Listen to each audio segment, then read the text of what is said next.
Alors, pour les particuliers qui ont besoin de changer leur chauffage au fioul, qu'est-ce que tu peux leur recommander?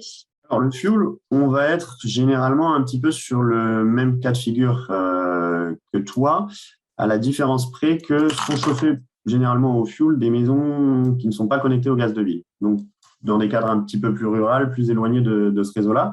Et donc, eux, ils ont la nécessité d'avoir un stockage de fuel sous la forme d'une cuve à fuel.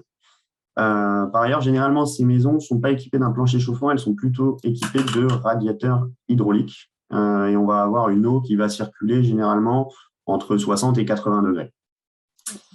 Ça va d'office nous éliminer certaines des solutions précédemment citées, notamment le solaire thermique.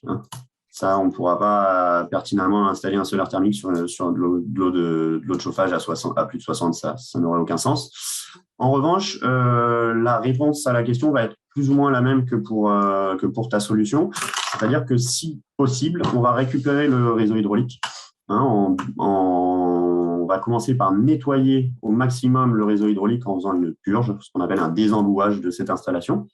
Et ensuite, on va pouvoir y greffer soit une pompe à chaleur RO qui va fonctionner à moyenne haute température, aux alentours de 55-60 degrés, soit une chaudière à granulés de bois. Ça va être les deux solutions principales.